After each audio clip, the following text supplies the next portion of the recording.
করা হয় কিনা, আর যেহেতু সেলিব্রিটি ক্রিকেট লিগ মানে কেমন আসলে এনজয় করছেন কতটুকু? অবশ্যই বাংলাদেশ ক্রিকেট ফলো করা হয়, বাট রিসেন্ট বেশ কিছুদিন ধরে আর ফলো করা হচ্ছে না আর কি। মানে ভ্যালিড রিজন বাংলাদেশ টিমের যে পারফরমেন্স সেই জায়গা থেকে আর ফলো করা হচ্ছে না। আর যেহেতু সেলিব্রিটি ক্রিকেট টুর্নামেন্ট, এটা আমাদেরই টুর্নামেন্ট, আমরা তো ফুলেস্ট এনজয় করছি আর কি। আচ্ছা, অনেকে একটি প্রশ্ন আসছে যে ভাই আসলে অনেকে সেলিব্রিটি না কিন্তু এখানে অংশগ্রহণ করছে, আসলে কিসের প্রেক্ষাপটে আসলে এই টুর্নামেন্টে সেলিব্রিটি বাছাই করা? আচ্ছা, আমি বিষয়টা বলি একটু বুঝিয়ে। কারণ হচ্ছে কি, প্রথমত হচ্ছে আপনি যদি বাংলাদেশে ওইভাবে ইন্ডিয়াতে আপনি দেখেন, ইন্ডিয়াতে যেসব সেলিব্রিটি টিম আছে ওখানে কজনকে আপনি চেনেন আসলে? 3-4 জন হচ্ছে একদম মেন স্ট্রিমের নায়ক আছেন যারা খেলছেন। আবার কিছু আছে মডেলস, কিছু আছে হচ্ছে রাইটার্স, কিছু আছে মিউজিশিয়ান। আমরা হয়তো বা এমন অনেক মানুষকে চিনি যে মানুষগুলো হচ্ছে হয়তো খুব ভালো গান গায় বা খুব ভালো মিউজিক করে, তাদেরকে আসলে আমরা তাদেরকে নাম জানি কিন্তু চিনি না। হ্যাঁ, আবার অনেকে আছে খুব পপুলার মডেল, তাদেরকে আমরা বিভিন্ন বিলবোর্ডে দেখি কিন্তু কখনো সামনাসামনি দেখি না। সো এবার যে ক্যাটাগরিটা আমরা করেছি ওখানে হচ্ছে লাইক টিভি অ্যাক্টরসরা আছেন, সিনেমার অ্যাক্টরসরা আছেন, মডেলস আছেন, সিঙ্গার আছেন, কার্টুনিস্ট আছেন, তারপরে ইনফ্লুয়েন্সার্স আছেন, তারপরে আরমান কোহলিকে নিয়ে আসলে একটা প্রশ্ন এসেছিল, সে কিসের প্রেক্ষাপটে এই টুর্নামেন্ট খেলতেছে? আচ্ছা, আপনি আরমান কোহলিকে চেনেন? হ্যাঁ, ব্যক্তিগতভাবে কীভাবে চেনেন? আরমান কোহলি ইন্টারভিউ নিছি এভাবে চিনি। এইভাবে চেনেন? ইন্টারভিউ কেন নিছেন? লোক লাইক বিরাট কোহলি, এই জন্য। হ্যাঁ, ও তো একটা ইম্প্যাক্ট তৈরি করছে আপনাদের মধ্যে নাকি? তো তাহলে ওকে কেন আমি জায়গাটা দিব না?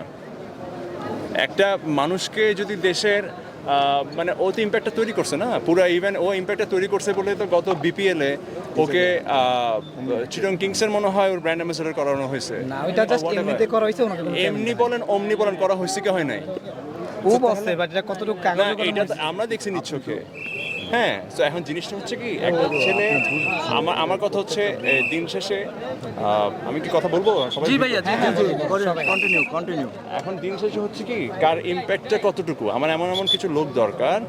আপনি মানে আমি যদি ইনফ্লুয়েন্সারদের কথা বলি, বাংলাদেশে এখন লক্ষ ইনফ্লুয়েন্সার্স আছে, এমন মানুষ আছে যাদের হয়তো বা আমরা জানিও না, কিন্তু যাদেরকে আমরা চিনিও না, যাদের হয়তো বা অনেক ফলোয়ার্স, কিন্তু তাদেরকে তো আপনি অ্যাভয়েড করতে পারবেন না আসলে।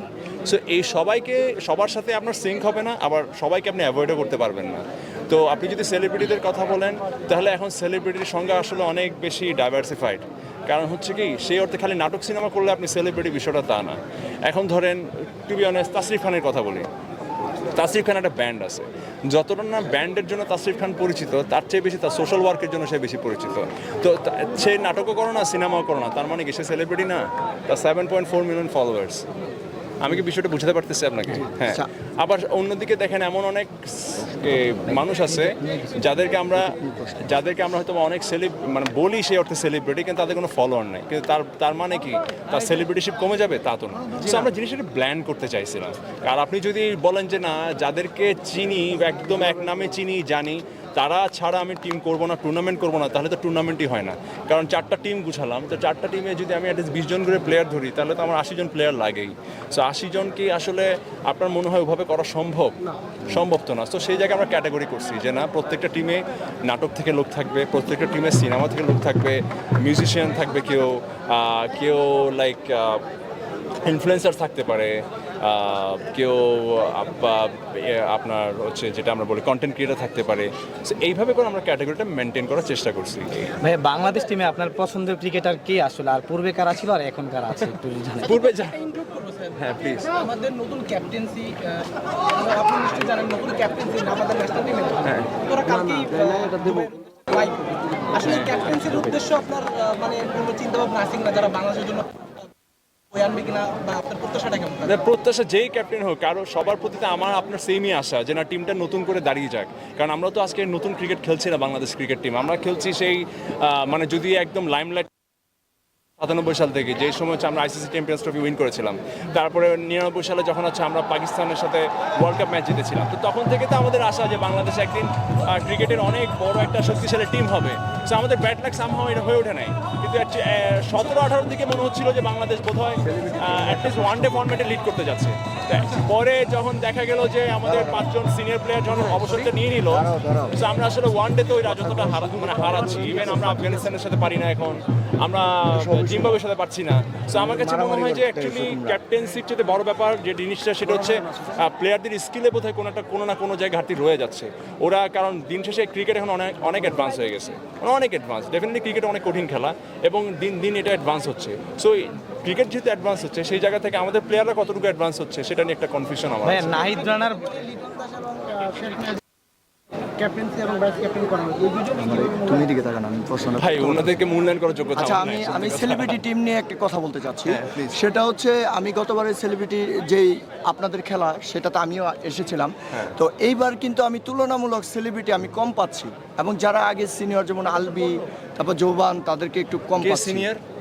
মানে আলবি, জোবান, যারা আলবি সিনিয়র ওরা অনেকেই তো বলে, সেজন্য না, আপনার আপনার এখন আলবি তো খেলে গেছে একটা ম্যাচ, খেলে গেছে না? এটা আপনি দেখেন, এটা তো আপনার ব্যর্থতা। আলবি আচ্ছা ভাই, আমরা ক্রিকেটে ওই যে- আলবি ফার্স্ট ম্যাচে আমাদের সাথে 25 করে গেল, এখন সেটা আপনার ব্যর্থতা। এখন জোবান খেলা পারে না, ও খেলবে না, তো আপনি যে জোবানকে আমি জোর করে মাঠে নামাবো ক্রিকেট বলে?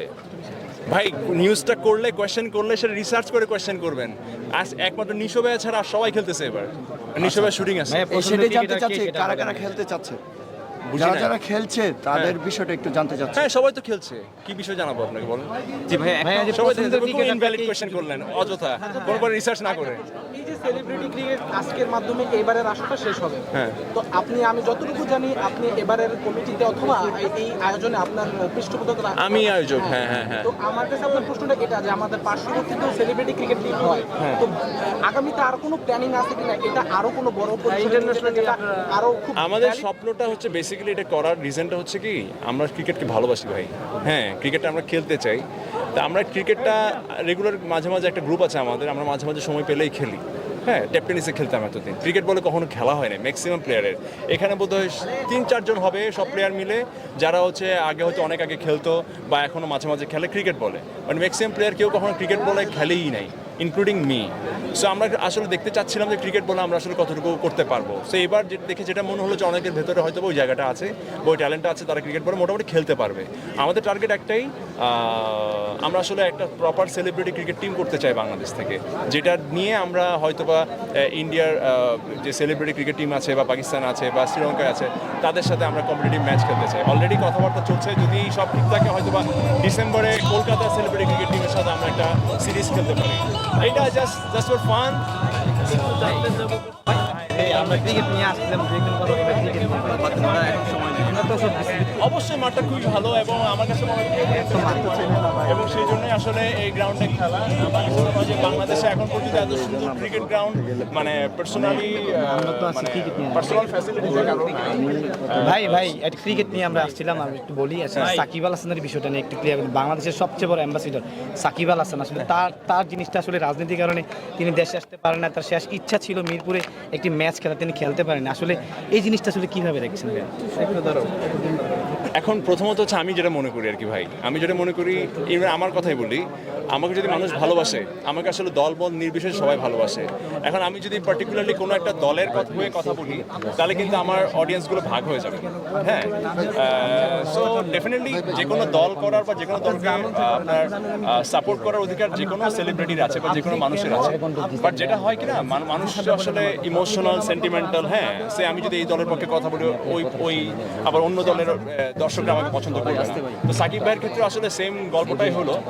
বাট অ্যাজ এ ক্রিকেটার যদি চিন্তা করি, ডেফিনেটলি বাংলাদেশ ক্রিকেটে ওনার মতো এখনো পর্যন্ত ট্যালেন্ট বা ওনার মতো পার্সোনালিটি এখন পর্যন্ত বাংলাদেশে আসে না, বা ওনার মতো স্টার বাংলাদেশ ক্রিকেটে এখনো নাই বা হবে কিনা আমি জানি না। But as a cricketer definitely Bangladesh cricket তার অভাব পূরণ করতে পারবে না। বাট অ্যাজ এ পার্সন আসলে সেটা তার ব্যক্তিগত ব্যাপার। ভাই একটা অভিযোগ আসছিল ভাইয়া, বন্ধু আছে কিনা ক্রিকেটার, তাদের সাথে কি কথা? আমার